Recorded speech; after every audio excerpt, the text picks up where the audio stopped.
Hi, my name is Mike and I am one of the in-house consultants here at the Profs. In this video, this is a second video looking at King's College London's artificial intelligence degrees. Now, I have to give a little bit of context with this because today we're looking at the Msci, not the BSc. Now, the BSc is a 3-year degree and I would encourage you maybe to go for that course. Say, if you're interested in artificial intelligence, but you're not necessarily 100% sure that you want to enter into like the AI industry specifically, maybe you want to be an expert in artificial intelligence, going into maybe a different type of tech company or a different company in general that heavily utilizes tech that might need your support or expertise. But if you're going in for the Msci, that is a 4-year integrated masters. Again, a new course that is also going to be competitive like the BSc.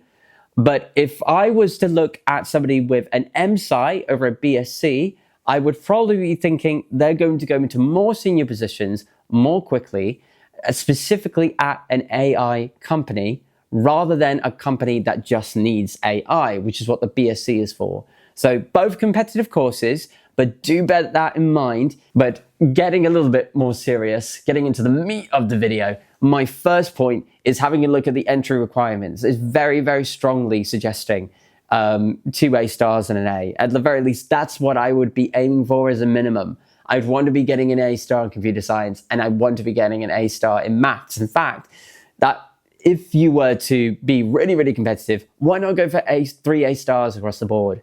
I wouldn't say you need 4 subjects, and I don't think taking a 4th subject in this case would mitigate what the grade requirement is, just because it is such a competitive course to go for with it being new, but also with artificial intelligence being such a buzz term. And like I said with the other video, make sure you know what artificial intelligence is. Can you distinguish that as a term from machine learning, for instance? Now, in terms of building your understanding of computer science, there's a lot of things, as with always, that I can suggest that can involve, doing additional projects, maybe looking into doing an extended project qualification in something to do with artificial intelligence. But in terms of maybe something new, if you're doing A-levels or an IB, and again, I'd be looking at really high IB grades, maybe a minimum of like 38 perhaps, I would be going over past papers and past paper questions early. I wouldn't really leave it too late in order to be able to get into practicing for exams, because what can easily happen is that you might just get a little bit anxious, and I've had this from 1 or 2 students before. You might get a little bit too anxious to start, and sometimes starting with revision is the most difficult thing to do. I'd even be doing this, in September or October, in January and February, at different times of the year where exams are not present, where I might have a unit test, just to get into the habit of knowing what topics I'm going to be assessed on and how the questions are going to appear. Particularly important in computer science, where you have these really, really big essay questions, right? Where you've got maybe a context of what a company is doing and what they want to do with computer science. And maybe, for instance, what type of network are you going to suggest that a company uses in order to maximize their internet connection? Like, just as an example there. The best way of getting into those questions, the best ways of actually getting better at writing answers for them is exposure. So get into past papers early. I think, as I especially recommend it for an Msci. Make sure that you keep track of what your target grades are going to be on a regular basis, even on your own with those past papers, so that you actually meet the minimum grade requirements for a course like this. Now, my next tip at getting into a degree like this is making sure that you develop the necessary expertise in order to sound like you know loads about artificial intelligence, way more than your peers do. But you can't just know stuff, you've got to be active. You've got to be involved in projects online. You might want to talk about working in Scrum projects. You might want to talk about working in hackathons, being in competitions for different things. I need to see evidence of that, but I also want to see maybe cause and consequence. Maybe in particular elements of artificial intelligence, maybe you've looked into perhaps like dimensionality reduction in terms of how you model a problem when it comes to the machine learning aspect of things. I only know about this because one of my degrees had a heavy sort of aspect of machine learning when I was looking at computational chemistry at the University of Warwick. Maybe you're looking at like the mathematics behind dimensionality reduction, and then you do so because you read it from a book, and then you also hear from a talk at Oxford or Cambridge or another leading university that somebody has given a public lecture on the topic. I would be looking early into dates that those sort of talks are available. I might even plan out what talks are coming and then gear my reading around that.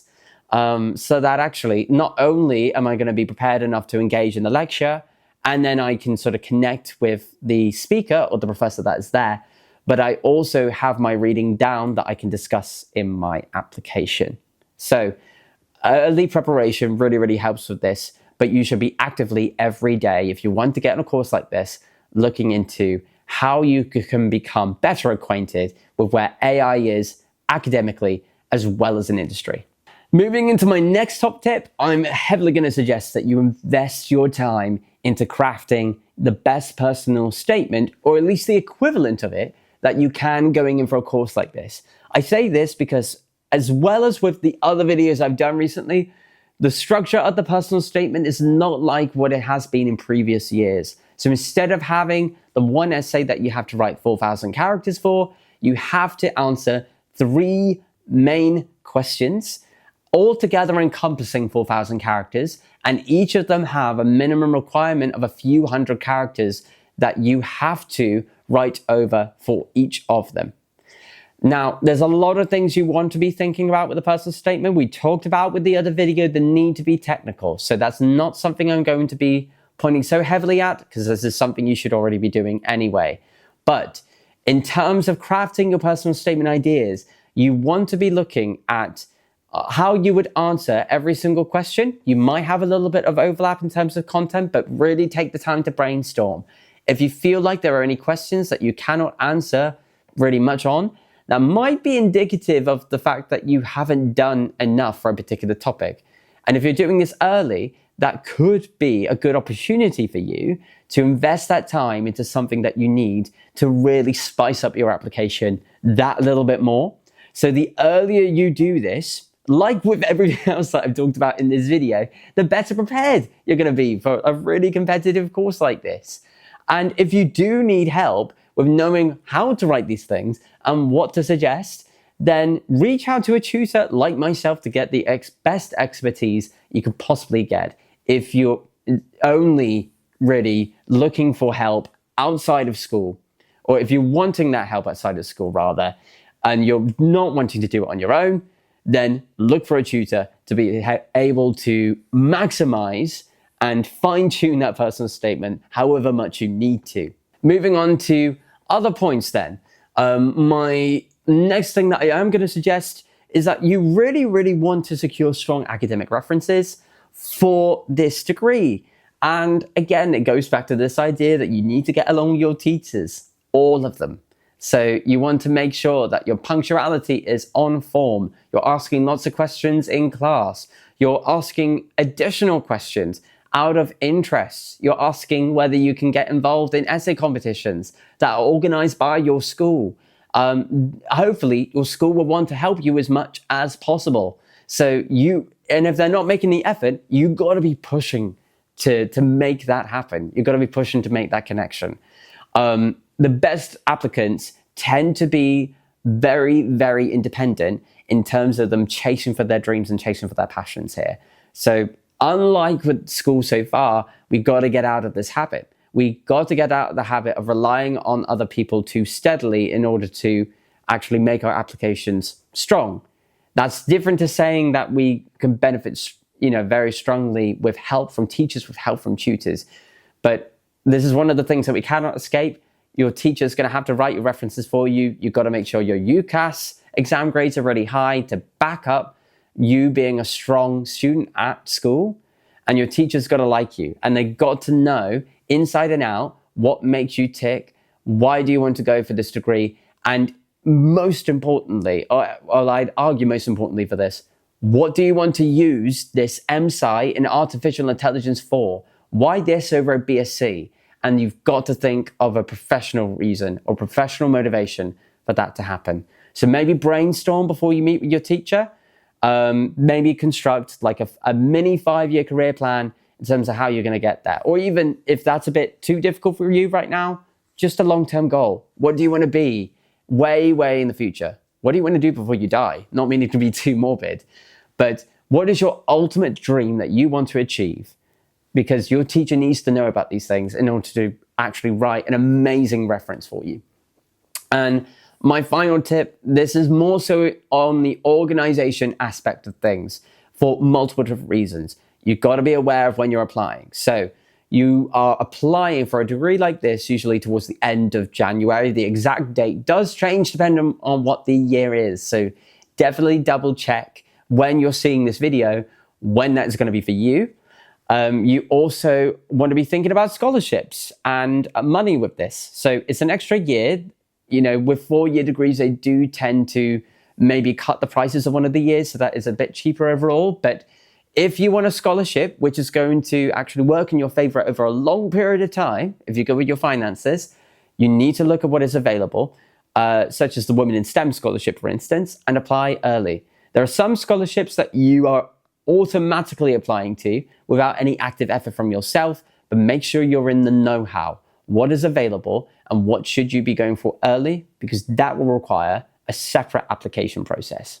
Hey there, I hope you enjoyed that video. If you have, make sure you leave a comment in the comment section below. If you have any questions, we'd love to hear some discussions from you.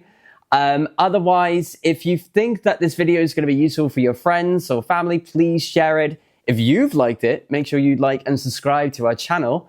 And if you want to get in touch with a tutor like me or any one of our subject experts on this, then please have a look at the information on screen and make sure you get in contact. And as always, best of luck with your application.